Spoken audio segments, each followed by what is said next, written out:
అందుకే సైడ్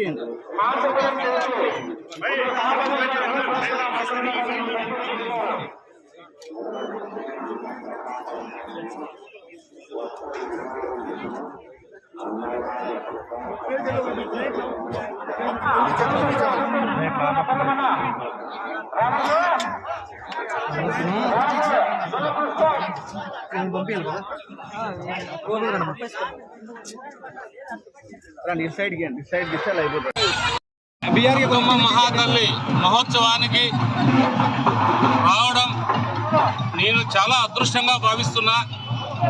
ఈ అదృష్టాన్ని కలిగించిన కళ్యాణదుర్గం ప్రజలందరికీ ఎప్పుడు కూడా రుణపడి ఉంటా.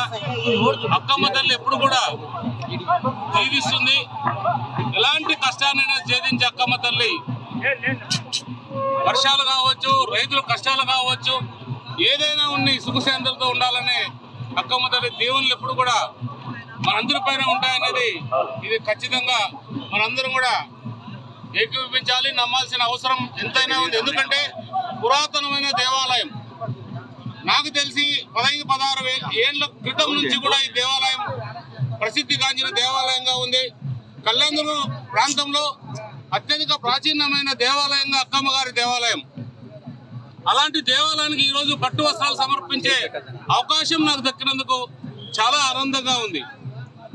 ఏదేమైనా కూడా అక్కమ్మ తల్లి ఆశీస్సులతో మన ప్రాంతాన్ని అభివృద్ధి చేసుకునే బాధ్యత కళ్యాణదుర్గం ప్రజల తరఫున తీసుకున్నాను.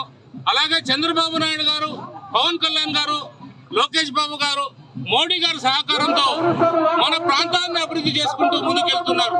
ముఖ్యంగా హార్టికల్చర్ అంటే మనం రైతు పైన ఎక్కువ ఆధారపడ్డాం కాబట్టి చంద్రబాబు నాయుడు గారు హార్టికల్చర్ హబ్గా మన ప్రాంతాన్ని అభివృద్ధి చేయబోతున్నారు. కేంద్రంతో నిధులు రాబట్టుకొని మన ప్రాంతాన్ని పూర్తిగా అభివృద్ధి బాటలో నడిపించాలన్నదే మన చంద్రబాబు నాయుడు గారి ఆశయం. ఆ ఆశయానికి అనుగుణంగా మనందరూ కూడా ముందుకు తీసుకెళ్తాన్న బాధ్యత. పార్టీలకు అతీతంగా పార్టీలు ఏదేమైనప్పుడు కూడా ప్రజలందరూ సమానమే. ప్రజలందరూ సమానంగా చూసినప్పుడే మనమందరూ కూడా మన ప్రాంతాన్ని అభివృద్ధి చేసుకునే అవకాశం ఉంటుంది. అభివృద్ధి ఎక్కడైతే అవసరమో, ఏ అధికారి చేతుల్లో ఉంటుందో ఆ అధికారి వాళ్ళ అధికారాన్ని సద్వినియోగం చేసుకొని ఎక్కడికక్కడ మీరు అన్ని సమస్యలు పరిష్కారం చేయాలి. ఇది మిమ్మల్ని చేతులెత్తి మొక్కుంటున్నా. ప్రతి ఒక్క సమస్యను కూడా మీరు మన ప్రజల సమస్యగా భావించి మన కళ్యాణ బాటని అభివృద్ధి బాటలో నడిపించాలన్నదే నా కోరిక. అక్కమ్మ తల్లికి మరొక్కసారి నా శతకోటి వందనాలు జోడిస్తూ అమ్మవారి పాదాభివందనలతో ఈ అవకాశం ఇచ్చిన మీ అందరికీ కూడా ధన్యవాదాలు తెలియజేస్తున్నాను.